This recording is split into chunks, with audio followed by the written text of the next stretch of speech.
ഇത് ഒടിയന്റെ സാമ്രാജ്യം. ഞങ്ങളങ്ങ് പേടിപ്പിച്ച് മാർക്ക് മേടിക്കാമെന്ന് വിചാരിച്ചു അല്ലേ? കാനിസ് ഫെമിലിയാരിസിന്റെ കഥ പറയാം. ആരുടെയാ? ഇന്ത്യ ഭരിച്ച ബ്രിട്ടീഷ് വൈസ്രോയി മൗണ്ട് ബാറ്റൻ പ്രഭുവിന്റെ ഭാര്യ എലിസബത്ത് രാജ്ഞിയുടെ അനിയത്തിയുടെയോ ഏട്ടത്തിയുടെയോ മകളുടെ പേരാണെന്ന് ഒരുപക്ഷെ നിങ്ങൾ തെറ്റിദ്ധരിച്ചേക്കാം. സോറി, ഇത് പട്ടിയുടെ ശാസ്ത്രീയ നാമം.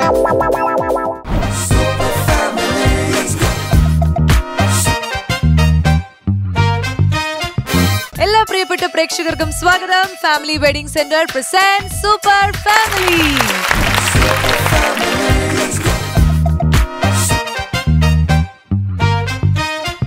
ഇന്നത്തെ എപ്പിസോഡ് നമുക്ക് ആരംഭിക്കാം. So let's welcome our family judge Miya.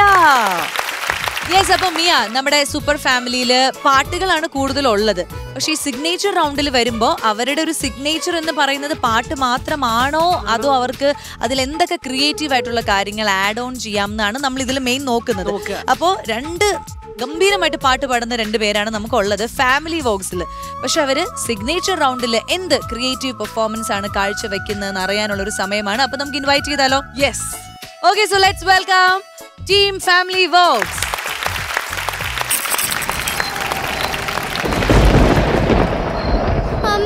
എനിക്ക് പേടിയാവണമ്മേ. ഞാൻ പറഞ്ഞല്ലേ പിള്ളേരായിട്ട് ഇങ്ങനെ അഡ്വഞ്ചർ ട്രിപ്പിനൊന്നും വരണ്ടെന്ന്. നമ്മുടെ കൂടെ ഉണ്ടായിരുന്നവർക്ക് എന്തേ? അവരെ വിളിക്കേ. വിളിച്ചിട്ട് കിട്ടണ്ടേ? നീ ഒന്ന് അടങ്ങ്. ഇവിടെ ആരെങ്കിലും ഉണ്ടോ? ആരാ? എന്തു വേണം? ഞങ്ങളെ രക്ഷിക്കണം. ഞങ്ങള് വഴിതെറ്റി വന്നതാ. രക്ഷിക്കാനോ? ഇവിടെ വന്നവരാരും പിന്നെ പുറം ലോകം കണ്ടിട്ടില്ല. ഓ, രക്ഷപ്പെട്ടു പോയിക്കോ. ഇത് ഒടിയന്റെ സാമ്രാജ്യം. ഒടിയൻ ആരാണെന്ന് അറിയണ്ടേ? ഒടിയൻ മാണിക്യൻ ചതിച്ചതാ. അവനെ ചതിച്ചതാ.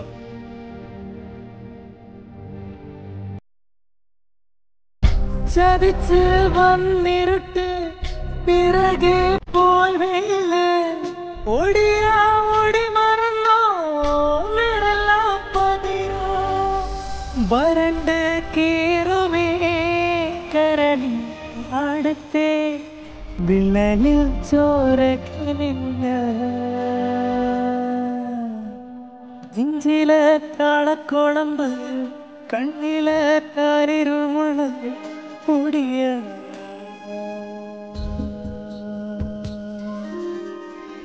ഓടിയ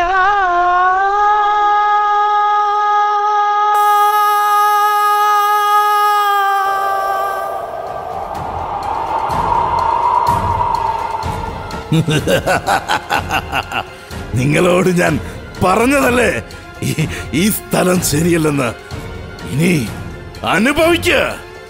അയ്യോ, അമ്മയുടെ മോളെ, അമ്മയുടെ റോസി, റോസി.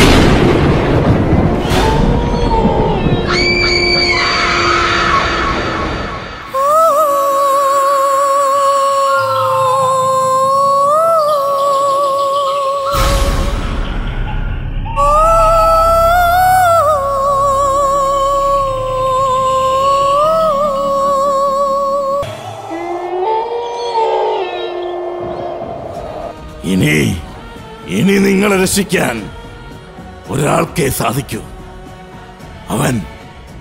അവൻ വരണം.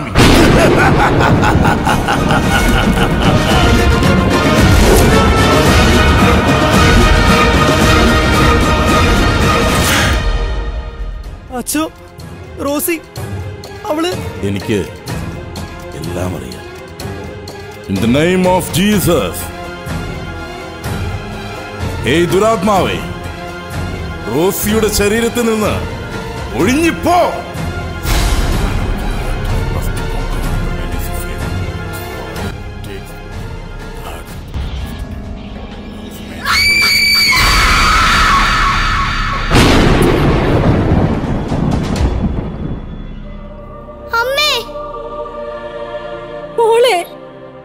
ഇതിനെങ്ങനെ നന്ദി പറയണമെന്ന് ഞങ്ങൾക്കറിയില്ല അച്ഛാ.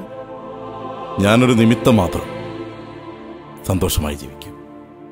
ദൈവം നിങ്ങളെ അനുഗ്രഹിക്കട്ടെ.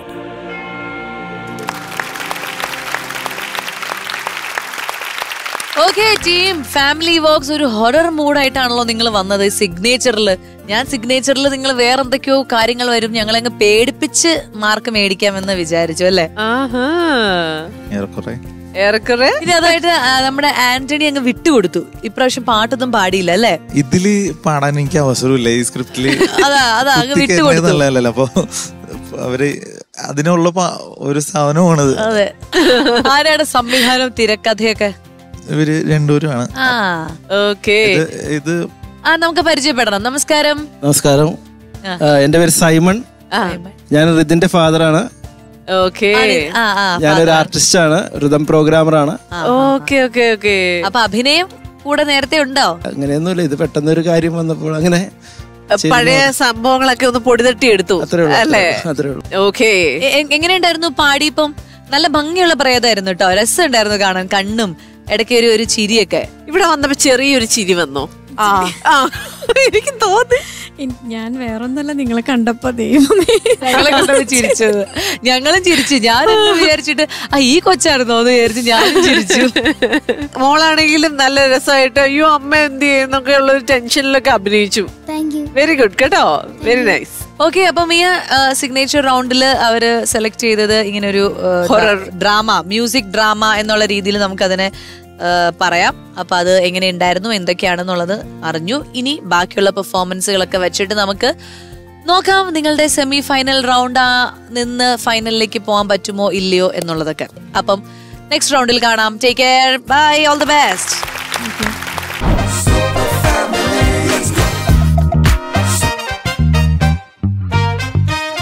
Family wedding centre present super ഫാമിലിയുടെ ഒന്നാം സമ്മാനം ക്യാഷ് പ്രൈസ് നൽകുന്നത് Indian institute of commerce Lakshya. രണ്ടാം സമ്മാനം ക്യാഷ് പ്രൈസ് നൽകുന്നത് elite developers building life style. മൂന്നാം സമ്മാനം ക്യാഷ് പ്രൈസ് നൽകുന്നത് സൂപ്പർനോവ ഫുഡ്സ്. യെസ്, അപ്പൊ മിയ നമ്മുടെ സൂപ്പർ ഫാമിലിയില് പെർഫോം ചെയ്യാൻ സിഗ്നേച്ചർ റൗണ്ടിൽ വരാൻ പോകുന്നത് ടീം റെയിൻബോ.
ജീവിതമതൊന്ന് മാത്രം ഓർമ്മ വേണം മക്കളെ, ലഹരി എന്നാൽ മരണമെന്ന് ഓർമ്മ വേണം.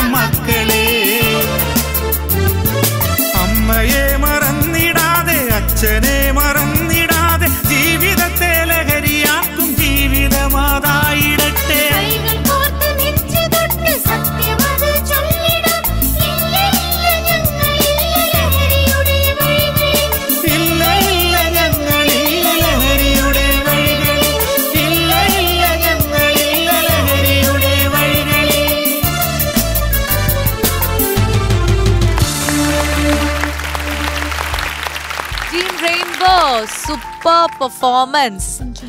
നിങ്ങളുടെ സിഗ്നേച്ചർ റൗണ്ട് ശരിക്കും നിങ്ങളങ്ങ് തകർത്തു. ശരിക്കും ഇവര് ലാസ്റ്റ് ടൈം വന്നപ്പോഴാണെങ്കിലും മൾട്ടി ടാലന്റഡ് ആണ് എന്നുള്ളത് നമ്മൾ മനസ്സിലാക്കിയിരുന്നു. പക്ഷെ അതിന്റെ ഒരു ഈ ലെവൽ പെർഫോമൻസ് ആയിരിക്കും ഇന്ന് വരിക എന്നുള്ളത് തീരെ വിചാരിച്ചിരുന്നില്ല. ഞാനപ്പോ വിഷ്വലിൽ ഇങ്ങനെ കണ്ടോണ്ടിരുന്നപ്പോ അഫ്സൽ ചേട്ടന്റെ ലുക്ക് വന്നപ്പോ ഞാൻ അഫ്സൽ ചേട്ടൻ പാടുന്നു എന്ന് ഞാൻ ഒരു ലൈൻ മറന്നുപോയി. ഇത് ഇവിടുന്ന് ലൈവായിട്ടാ പാടുന്നത്. എനിക്ക് ഏറ്റവും ഡിറ്റോ ആയിട്ട് തോന്നിയത് അഫ്സലിക്കയുടെ സൗണ്ടാണ്. അതുപോലെ നിങ്ങൾ ചൂസ് ചെയ്ത കാര്യങ്ങള്, മിമിക്രി എല്ലാം വന്നു. എല്ലാരും, അത് പക്ഷികളും എല്ലാവരും, ഒരാൾ പോലും മാറി നിന്നില്ല. എല്ലാരും അവനവനെ കൊണ്ട് പറ്റുന്ന എല്ലാ പക്ഷി മൃഗാദികളും നിങ്ങൾ ചെയ്തു. എന്റെ അടുത്ത് കഴിഞ്ഞ പ്രാവശ്യം വേറെന്തോ ഒരു സംഭവം പറഞ്ഞിരുന്നു, സ്റ്റാൻഡപ്പ് കോമഡി അല്ലേ ചെയ്യണം. അപ്പൊ റെഡിയാക്കിയോ? പിന്നെ അത് വേണം പറഞ്ഞപ്പോ തന്നെ ഞാൻ എന്റെ മനസ്സിൽ ത്രെഡ് ഇട്ടു. ഓ ശരി, അപ്പൊ നമ്മൾ ചോദിക്കാൻ വൈകിപ്പോയി. ഓക്കെ, ഇനി വൈകിപ്പിക്കുന്നില്ല, നമുക്ക് ഇപ്പൊ അത് ചെയ്യാൻ പറ്റുമോ? തീർച്ചയായും. അപ്പൊ കാണാം. സ്റ്റാൻഡപ്പ് ചെയ്യുമ്പോ ഒറ്റയ്ക്ക് നിൽക്കട്ടെ. ബാക്കി കൂട്ടുകാരികൾ എല്ലാരും അവിടെ പോയി ഇരുന്നോളൂ.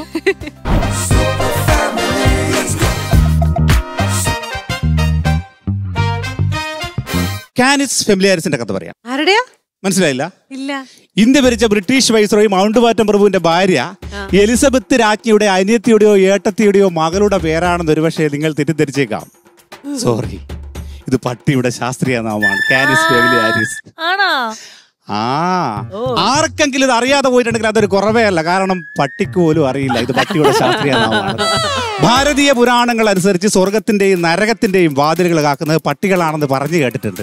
എന്നാൽ ഇപ്പോഴത്തെ അവസ്ഥ എന്താ? രാത്രി 12 മണി കഴിഞ്ഞാൽ ടൗണിലെ ATM കൗണ്ടറിന്റെയും തട്ടുകടകളിലെയും വാതിലുകളാണ് പട്ടികൾ കാക്കുന്നത്. പണ്ട് കാലത്ത് വീടുകളിൽ പട്ടിയെ വളർത്തിയത് സ്റ്റാറ്റസ് കാണിക്കാനായിരുന്നു. ഇന്നെന്തിനാ? അല്ല, സ്റ്റാറ്റസ് ഇടാനാ. വീട്ടിലെ പട്ടികൾക്ക് പല പേരുകൾ ഉണ്ടാവും. അങ്ങാടിയിലെ പട്ടിക്ക് ഒരു ഒറ്റ പേരാ ഉണ്ടാവും. എന്താ പേര്? നായ. എന്നാലോ വീട്ടിലെ പട്ടികൾക്ക് കാരണവരെക്കാൾ മികച്ച പേരുണ്ടാവും. ടിപ്പു, ടോമി, കൈസർ, ജാക്കി.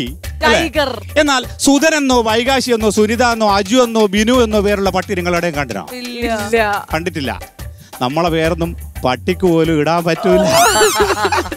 പട്ടികൾ പല വിധത്തിലുണ്ടെങ്കിലും കടികളും പല വിധത്തിലുണ്ട്. ചില പട്ടി കഴിച്ചാല് ബാക്ക് വേൾഡ് മാപ്പ് പോലെയായിരിക്കും. ചില പട്ടി കഴിച്ചാലോ കടി ചെറുതാണെങ്കിലും നമ്പർ 1 കടിയായിരിക്കും, കേരളത്തിന്റെ മാപ്പ് പോലെ. എന്നാൽ അരുണാചൽ പ്രദേശിന്റെ മാപ്പ് പോലെ ചില കടിയുണ്ട്. ഇങ്ങനെ തുന്നാൻ വലിയ പണിയായിരിക്കും. ലോകപ്രശസ്തമായ മൊണാലിസ കടിയുണ്ട്. കടി ബേക്കായിരിക്കും, പ്രകടനങ്ങളെല്ലാം മുഖത്തായിരിക്കും. പാതി ചിരിച്ചും പാതി കരഞ്ഞും. ബിഗ് ബിയിലെ ബിലാലിന്റെ ക്യാരക്ടറുള്ള ചില പട്ടിയുണ്ട്. ആരെയും കൂസുമില്ല, ഭയങ്കര ഗൗരവമായിരിക്കും. സ്ലോ മോഷനിലൊരു വരുത്തായിരിക്കും. കടി കിട്ടിയാലോ പട്ടി പഴയ പട്ടിയായിരിക്കും, പക്ഷെ ചന്തി പഴയ ചന്തിയാവില്ല. എന്റെ ഒരു സുഹൃത്ത് വിനോദേട്ടന് പട്ടിനോട് ഭയങ്കര ഇഷ്ടമാണ്. വിനോദ് ഒരു ദിവസം ഒരു പട്ടീനെ മേടിച്ചു. 2 ആഴ്ച കഴിഞ്ഞിട്ടും പട്ടി കുരക്കുന്നില്ല. അപ്പൊ വിനോദേട്ടൻ മേടിച്ചെടുത്തിൽ വിളിച്ചു ചോദിച്ചു, ഇതെന്താ എന്റെ പട്ടി കുരക്കാത്തത്? അപ്പൊ അവര് പറഞ്ഞു, കാണാത്തവരെ കണ്ടാ പട്ടി കുരക്കൂന്ന് വെച്ച്. ആഴ്ചകൾ അങ്ങനെ വാലാട്ടി കടന്നുപോയി. ഒരു ദിവസം വിനോദം മുകളിൽ നിന്ന് ബാത്റൂമിൽ നിന്ന് കുളിക്കുന്ന ഈ സമയത്ത് പെട്ടെന്ന് കോലായിന്ന് പട്ടി വാൻ കൊരയാ. വിനോദട്ടൻ ഓടി വന്ന്, എങ്ങനെയാണെന്നറിയോ, 6-ാം നമ്പരാനിലെ അരിമുരടിരമ്പടിയെ മഞ്ജു ചേച്ചി വരുന്ന പോലെ ഓടി വന്ന് പടീന്റെ അടുത്ത് വന്ന് നോക്കുമ്പോ ആരാ മുറ്റത്ത്? വോട്ട് ചോദിക്കാൻ വന്ന MLA സ്ഥാനാർത്ഥി. വിനോദത്തിന് സന്തോഷായി. എന്താന്നറിയോ, പട്ടി കുറച്ചോണ്ട്.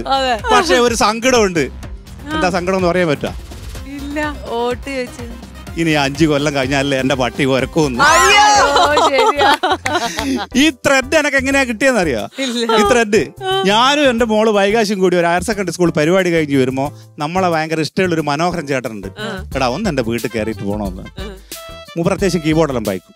അങ്ങനെ വീട്ടിൽ കയറിയാൽ ഞാൻ കുറച്ച് പാട്ടെല്ലാം പാടി. ഫ്ലൂട്ട് കണ്ടാൽ എന്നോട് ചോദിച്ചു, ഒരു പാട്ട് വായിക്കുക ഫ്ലൂട്ടിൽ വെച്ച്. അകത്തുനിന്നാന്നേ. അപ്പോൾ ഞാൻ പെട്ടെന്ന് എനിക്ക് അന്നൊരു പാട്ട് പെട്ടെന്ന് ഞാൻ വായിക്കലും പുറത്ത് കൂട്ടിലിട്ട പട്ടി ഞാൻ പെട്ടെന്ന് ഞെട്ടി. ഞാൻ അടുത്ത വരും വായിച്ചു, പട്ടി വീണ്ടും. ഞാൻ ചോദിച്ചു, മനോഹരട്ടാ ഇതെന്താ സ്ഥിതി ചോദിച്ചു. അങ്ങനെയാടാ. അപ്പൊ എന്നെ മോളെയും കൂട്ടി പട്ടീൻ്റെ കൂട്ടിൻ്റെ അടുത്ത് പോയി.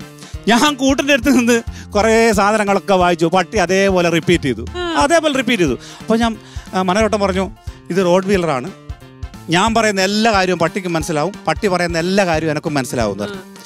അടുത്ത കാലത്തായിട്ട് മനുഷ്യന്മാരോട് മൂപ്പർക്ക് ഇത്തിരി ദേഷ്യമാണെന്ന്. ഞാൻ എന്താ ദേഷ്യമോ, നിങ്ങളൊന്ന് ചോദിച്ചോക്കുന്ന. അവിടെ മനോഹരട്ടെ പട്ടിയോട് പട്ടി ഭയങ്കര ദേഷ്യത്തിലാ. പട്ടി എന്താ പറഞ്ഞെന്നറിയാം? നിങ്ങളെ മനുഷ്യന്മാരെ പോലെ അത്ര നന്ദിയില്ലാത്തൊരു വർഗം ലോകത്തില്ല. നിങ്ങൾ മനുഷ്യന്മാർ തെറി പറയേ എൻ്റെ പേരിൻ്റെ കൂടെ മോനെ എന്ന് ചേർത്തിട്ടില്ലേ നിങ്ങൾ വിളിക്കുന്നത്? നിങ്ങളെന്താ പശുവിന്റെ മോനെ, ഒട്ടകത്തിന്റെ മോനെ, ആടിന്റെ മോനെ, പൂച്ചേന്റെ മോനെ, എലീന്റെ മോനെ എന്ന് വിളിക്കാത്തത്? സത്യല്ലേ? എന്നാലോ തെളിയാത്ത കേസ് തെളിയിക്കുക എന്റെ മൂക്ക് തന്നെ വേണം. സത്യല്ലേ?